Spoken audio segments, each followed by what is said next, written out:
Hello everyone, this is Kelly Beard of KarmicTools.com, and this is your weekly forecast for March 7th through the 13th of 2021. And I am recording it from the mountain in Colorado Springs. Pikes Peak is right out my back window. It is so beautiful. And I'm so grateful to everyone's support and prayers and well wishes in my journey. It was a safe, uneventful journey, as we like on a road trip, right? And today I woke up to my first little snowflakes that have already melted. So I'm okay with this. So far, so good. But this week is so special, and I am so glad to be grounded on the other side here because I'm going into a quest to write something really special. So to have these energetics of this week and next week and the rest of this month really to support us as we incubate the new vision for the new year, we all have a chance to really do this at a new level and claim a new vision and claim a new story, because ultimately that's where we're headed, is to start telling the new story. We basically spent a lot of 2020 clearing out the old story and deleting what no longer applies. So our week kicks off immediately on the 7th, which is Sunday, with Pallas entering Pisces until, get this, Valentine's Day, February 14th of 2022. So that's pretty much a whole year she's going to spend in Pisces, retrograde and go direct during that time. But that's excessive. She usually spends about 2 months in a sign, not a whole year. So that's special in and of itself. So I say this week is very special, and the initiation is happening in your Pisces department. That will automatically affect your Virgo, Gemini, and Sag departments by default. For all of us, this is the conclusion of an annual process that the personal planets activate for us around February, March every year. So on one hand, we are processing the last year. With Pallas and Pisces, we are looking to access all the wisdom and miracles of the last 4 to 5 years, which is how long it takes her to navigate Aries through Pisces. What is special about this one is that she will retrograde July 21st, 2021, and go direct November 8th of 2021, all in Pisces, essentially spending most of 2021 there, so that is good for us as individuals. If we have a spiritual practice, it will be fortified. If you do not have one, then you will be supported to activate one for yourself. This is the time we can fully engage our imaginations to ask for the higher wisdom, the precious diamonds that we've acquired after having our lives blasted apart in 2020. It is also a good energy that will be with us for about a year that will help us hone our own intuition and learn to trust our own instincts in a whole new way because we are navigating a whole new world. This is the incubation of a new vision of how we can live with more consciousness and connection to Earth and each other that doesn't have to involve anyone being victimized. It is time to reestablish and redefine what good boundaries are for you and what environments you best thrive in when those boundaries are honored. So that's something that again, Pallas has run its course for about 4 to 5 years. So we can extend this aspect of our wisdom, the access to this sacred feminine wisdom that she represents, that part of our Pisces department where our imagination is activated to bring out some practical, creative solutions. That it's a powerful combo, let's say.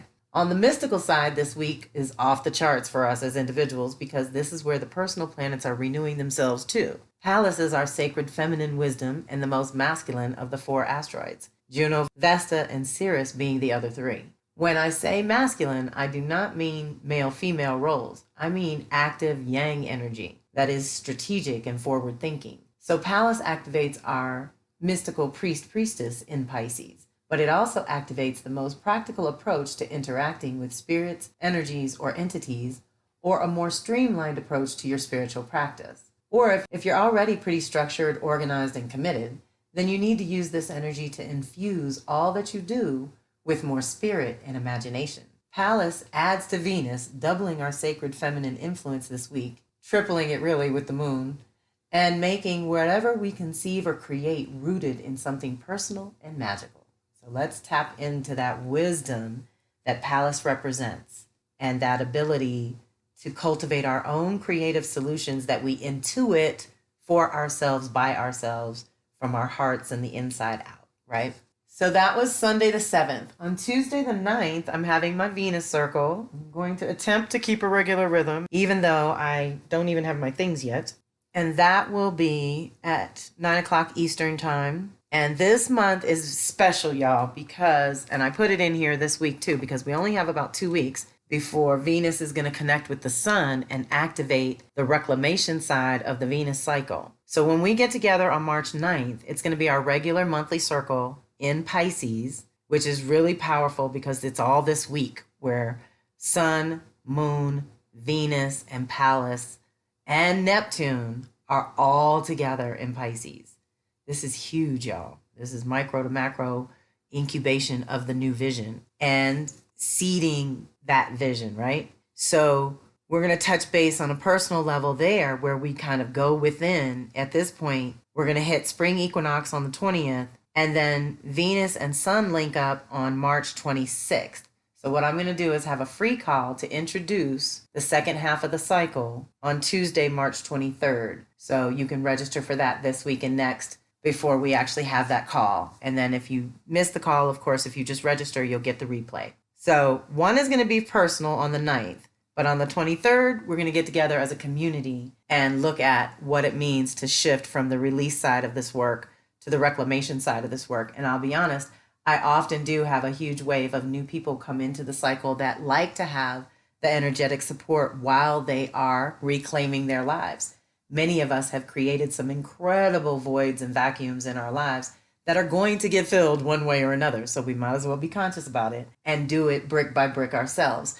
The other value at this point and why I'm pushing you to do it yourself is because that link up is going to happen in Aries. So again, this Pisces time, this next week or two, is the incubation before we spark whatever new life we're going to follow through on, basically for the rest of this year in the next month. So it's good to tune into your spirit and your intuition to ask for that guidance first, to process the last year, integrate the good stuff, release the negativity, and set yourself up to initiate a whole new vision that you can actually initiate in Aries, gain some traction in Taurus, and finally, hopefully be able to express it a little better in Gemini, and then gather that support from others by the time we get to Cancer time.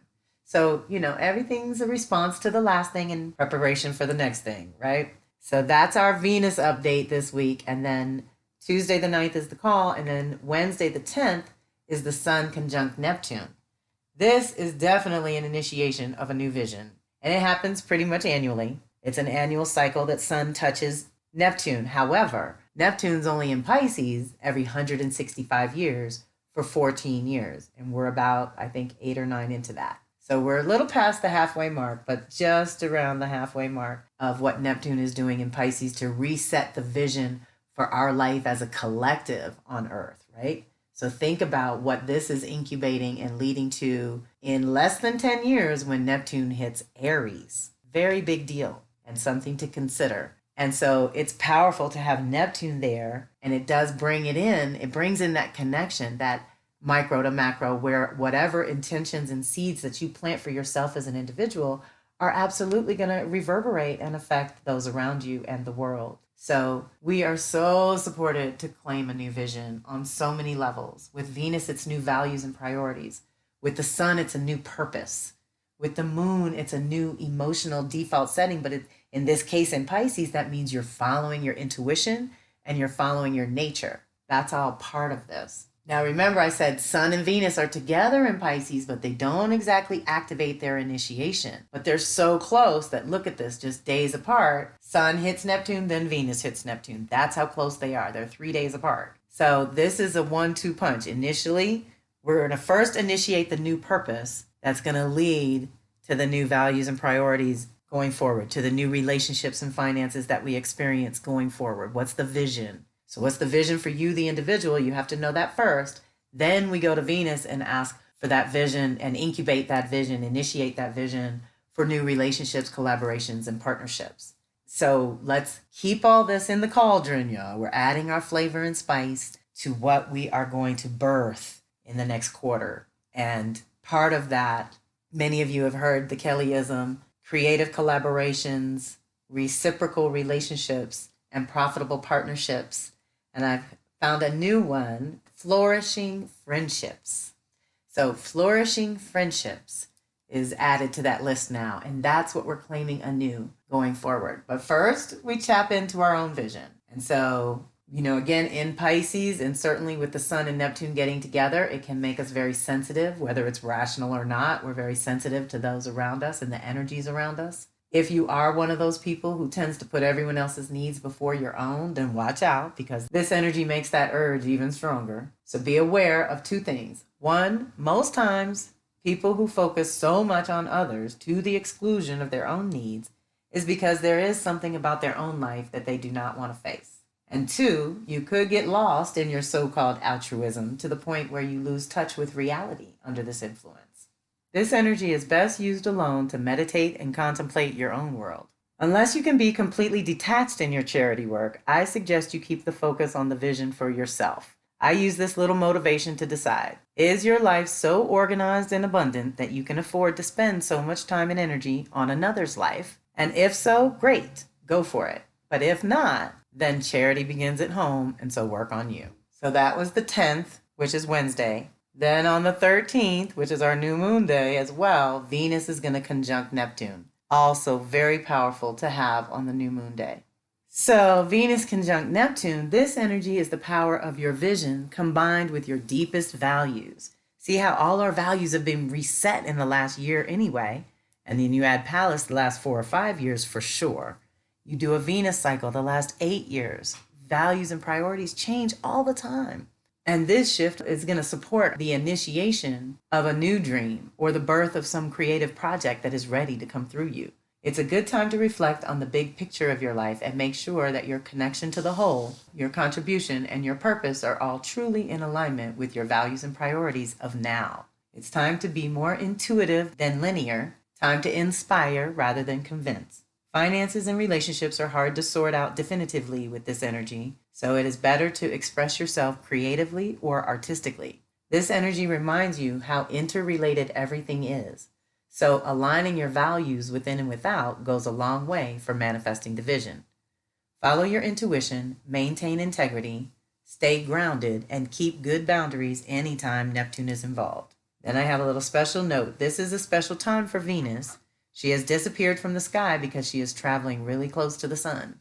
She is in what we call the underworld for almost 3 months, February to April. Venus and Sun won't technically conjunct until March 26, 2021, but they are already at the council table discussing things in Pisces that we can complete before we initiate a whole new journey in Aries. Same day, our Pisces new moon, again, where we initiate a new vision that we can act on next month. This is an annual crossroads we come to every year around this time. It is the completion of 12 new moons since the last Pisces new moon on February 23rd of 2020. That was 1 year ago. How's it going 1 year later? No one is exempt. We all have a house in our charts ruled by Pisces. It is here that you should seed your intentions and precious vision for the next year at a minimum, with consideration of where you'd like to be at the 6-month midpoint, which will be the Pisces full moon around fall equinox, September 20th, 2021, when these very seeds will show their true promise. Okay, so what we incubate and put into the vision and start to birth forward now won't really show its true promise for a good 6 months. Consider that this crossroads is simultaneously an ending and the womb holding what will be birthed next. Virgo Pisces realms teach us about being a spirit in human form. How's that going for you at this time? Can you see any patterns in your health or consciousness, your physicality or spirituality, and how all these dynamics are part of who and what you are? This month, you get to dream the new vision you'd like to experience in the next 6 to 12 months. We are also blessed with additional energies in Pisces, helping us go even deeper to discover a new dream. We are not going to find solutions in the old or linear way.